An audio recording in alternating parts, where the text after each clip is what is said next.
Italy does not reveal its beauty all at once. It hides it in whitewashed alleys, pastel harbors, sunlit stone, quiet squares, and rooftops glowing at golden hour. Why do some places feel beautiful before their history is even known? Perhaps because every wall, doorway, stairway, and window seems touched by time, yet still alive with color and warmth. In these villages, beauty is not grand or loud.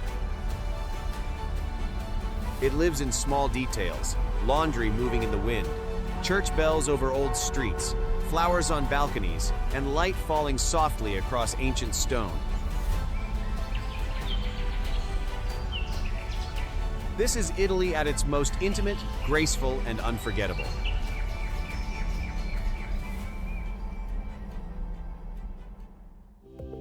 Alberobello rises from Puglia like a stone fairy tale, built from white walls, dry limestone, and ancient conical roofs. Its trulli gather tightly together, small, raw, and unmistakable, turning the village into a monolithic pattern of circles, shadows, and pointed crowns. Across their roofs, painted symbols appear like a mysterious folk language, half blessing, half memory, marked beneath the hard southern sun. Narrow lanes slip between pale facades, where every wall feels handmade, precarious, and strangely timeless. The architecture seems simple, yet it carries centuries of craft, shelter, and rural imagination. Recognized by UNESCO, Alberobello is more than an image of southern Italy. It is a rare village where stone becomes myth, where roofs become signs, and where shelter becomes identity beneath streets that still feel suspended between folklore, labor, silence, and sun. Civita di Bagnoregio rises from Lazio's badlands like a medieval island.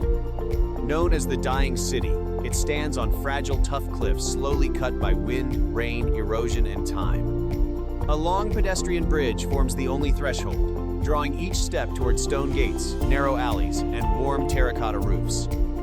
Inside, the village feels suspended above the ravines, where ancient walls glow while the earth below continues to crumble. Every view is beautiful, yet every view carries the shadow of disappearance. Here, danger is not hidden behind the scenery. It is part of the scenery itself. Civita is not merely frozen in history, it is history still balancing on the ancient edge of silence, light, stone, memory, and vanishing ground beneath pale Lazio sky. MANAROLA and VERNAZZA cling to the Ligurian cliffs like painted stone resisting an untamed Mediterranean sea. In Cinque Terre, people did not conquer the rock. They held onto it, stacking pastel houses where gravity feels almost brutal and every balcony seems to challenge the drop below. Below MANAROLA, fishing boats rest in a raw harbor, while narrow paths climb above blue water, terrace slopes, and weathered stone. VERNAZZA sharpens the drama into tight alleys descending toward a harbor square, where salt, footsteps, church walls, and small boats meet the water. Here, sunset becomes architecture, the cliff becomes memory, and the sea remains the ancient road of daily life. Generations have been shaped by wind, work, danger, beauty, and the precarious art of living between stone and waves beneath the open Ligurian sky. Procida glows in the Bay of Naples like a fishing lantern left burning against the dark sea. Smaller and quieter than Capri, it rejects the polished stage of Mediterranean glamour. Its beauty stays close to ropes, nets, salt, and walls touched by the wind. At Marina Corusella, pastel houses climb above the harbor in faded pinks, lemon yellows, and soft blues. Below, small boats knock slowly against the stone, as if marking the pulse of the day. Laundry moves across narrow balconies, while the Campanian sun bleaches facades and stairways. Along those steps, fishermen walk between home, harbor, and water. Here, the island's power is not spectacle, but patience, a raw, luminous rhythm shaped by sea, labor, silence, and ancient time. Matera opens in Basilicata like a wound cut into limestone, an ancient city carved downward instead of raised toward the sky. The Sassi di Matera sink into rock where homes, churches, stairs, and shadows were shaped from the same raw cliff. Stone rooms once held silence, smoke, poverty, and forgotten lives. Yet their walls kept the memory of human endurance. Paths twist over rooftops. Caves become doorways. Alleys descend like narrow cuts through time. Beneath the southern light, the city feels monolithic, precarious, almost biblical, balanced between hardship and revelation. Now recognized by UNESCO and crowned European Capital of Culture in 2019, Matera no longer stands as a place of abandonment. It stands as proof that survival can become architecture, memory, dignity, and rebirth from stone beneath the vast, enduring southern sky. OSTUNI rises from Puglia like a white flame caught between olive groves, southern sun, and endless silver fields. Known as La Città Bianca, its lime-washed houses cover the hillside in a brilliant skin of light. Heat, stone, and whiteness merge into one monolithic vision above the countryside. Curved alleys bend through shadow. Stairways climb in sharp angles. White arches frame sudden flashes of blue sky. Below the walls, olive trees spread across the land like an ancient silver sea. Above the low stone streets, the Gothic Cathedral of Santa Maria Assunta crowns the old town with quiet authority. Here, color is unnecessary. OSTUNI survives by reflecting the sun, becoming a raw, luminous fortress of brightness, silence, heat, and ancient Mediterranean while under the hard southern light. CASTELMEZZANO appears wedged inside the mountain's teeth, a village trapped beneath the raw blades of the Dolomiti Lucane. In Basilicata, houses cling to steep slopes as if stone, roof, and human breath were pressed into one precarious body. Behind them, jagged cliffs rise like an ancient fortress. They are not scenery. They are wall, shelter, warning, and fate. Narrow lanes climb through shadow. Balconies face the abyss. Every step feels carved from resistance, as if daily life must negotiate with the mountain itself. Here, beauty is not polished for crowds. It is untamed, monolithic, and severe.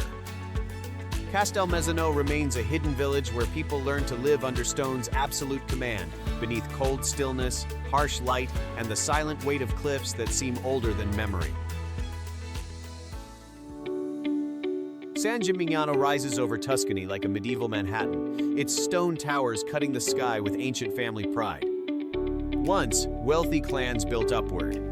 Height became power. Rivalry became architecture. Gray stone turned into a public declaration of dominance above the town. Below the towers, narrow streets twist through old walls, wells, arches, and piazzas where the Middle Ages still feel close. Across the Tuscan hills, vineyards and cypress lines soften the horizon. Yet San Gimignano remains monolithic, severe, and unforgettable. Its skyline is not gentle. It is ambition made vertical. Here, family pride did not vanish with time. It hardened above the rooftops, leaving memory to stand higher than men beneath the open Tuscan light, where stone, silence, and old rivalries still command the sky forever. Pitigliano emerges from Tuscany's tough cliff like a town carved by fire, wind, and ancient human will. From afar, the boundary disappears. Rock becomes wall. Wall becomes house. The village seems fused into one raw geological body above the valley. Built on volcanic stone, its lanes cut through pale cliffs, arches, cellars, and shadowed passages shaped by centuries of survival. Every corner feels less constructed than excavated from the earth itself. Within this precarious height, the memory of its Jewish community gave Pitigliano the name Little Jerusalem. Faith, exile, and daily life entered the stone alongside homes and streets. Here, mankind did not decorate the cliff. It entered it, leaving a monolithic village where geology, prayer, endurance, and human memory became one beneath the quiet, ancient Tuscan light forever above silent valleys. SAVOCA stands above the Ionian Sea like a Sicilian memory dried by stone, sun, and silence. Its old lanes climb through weathered houses, church walls, and raw slopes. Every corner feels carved from patience, heat, and generations of footsteps. Here, Sicily does not shine with spectacle. It burns slowly in pale dust, dark doorways, and the hard geometry of ancient streets. The village carries cinematic weight, remembered through The Godfather and its images of old Sicilian life. Yet SAVOCA's true power lies deeper than fame. It lives in stone houses, steep paths, church bells, and sea wind rising from below. The place feels monolithic and still. Family memory, footsteps, silence, and time remain trapped inside the stones beneath the southern sky, where the Ionian horizon watches over everything with calm, ancient distance.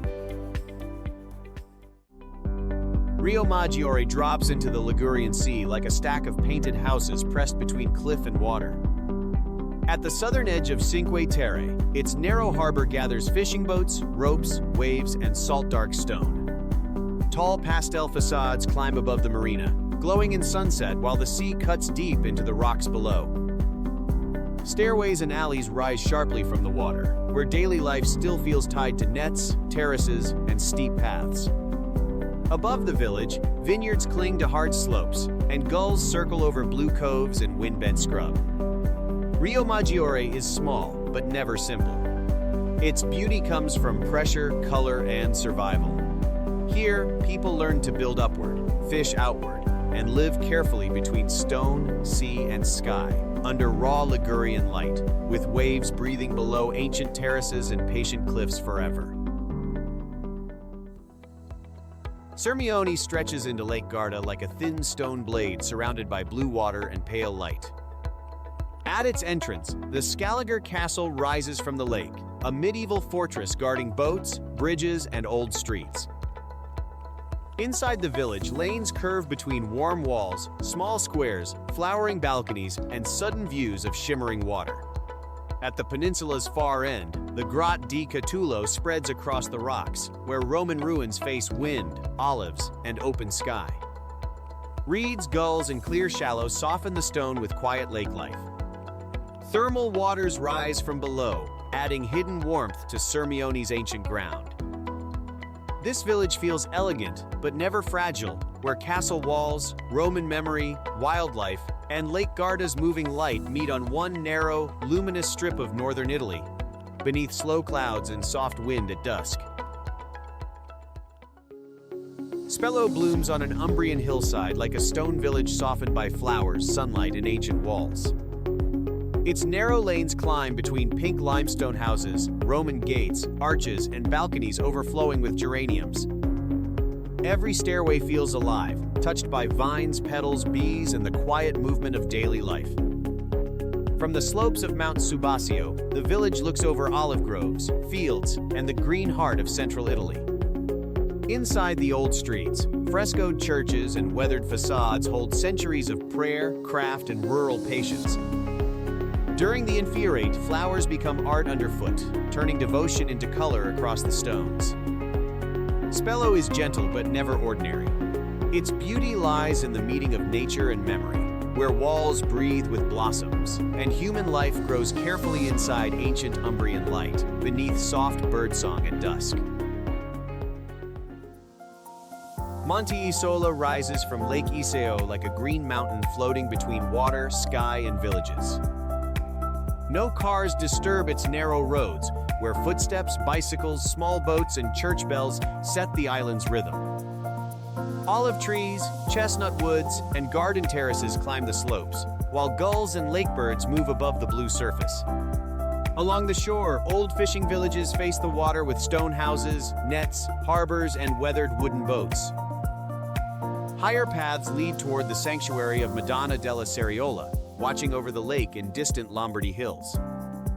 Here, beauty does not need grandeur. It comes from stillness, water, and patient island life, where nature and human memory stay closely bound. Monte Isola feels ancient and gentle, a rare place where the lake becomes road, mirror, and silent guardian beneath northern Italian light.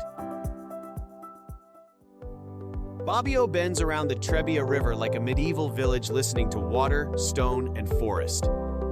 Its old bridge, the Ponte Gabbo, crosses the river in uneven arches, carrying legend across green currents. Behind it, narrow lanes climb past warm facades, church walls, and quiet squares shaped by centuries of monastic life. The Abbey of San Colombano still holds the memory of scholars, pilgrims, manuscripts, and faith in the Apennine foothills. Around the village, wooded hills rise softly, sheltering birds, riverbanks, and paths that follow the valley's ancient rhythm. Bobbio feels humble, but deeply rooted. Its beauty comes from water, stone, and patience, a place where a crooked bridge, a sacred abbey, and a living river keep history moving through silence, beneath the slow, pale evening light of northern Italy. This journey includes Italy's most cinematic villages, from MANAROLA and VERNAZZA clinging to Ligurian cliffs, to Procida glowing beside Marina Coricella. It enters Matera's ancient limestone caves, OSTUNI's white hilltop maze, CASTELMEZZANO beneath the Dolomiti Lucane, and San Gimignano's medieval towers. It follows PITIGLIANO rising from volcanic tuff, SAVOCA facing the Ionian Sea, and Alberobello's mysterious trulli roofs. Across cliffs, harbors, stone lanes, sunburned walls, and monolithic skylines, these places reveal a raw Italy shaped by geology, faith, labor, memory, and survival. This is a journey through villages where beauty is not decoration but destiny.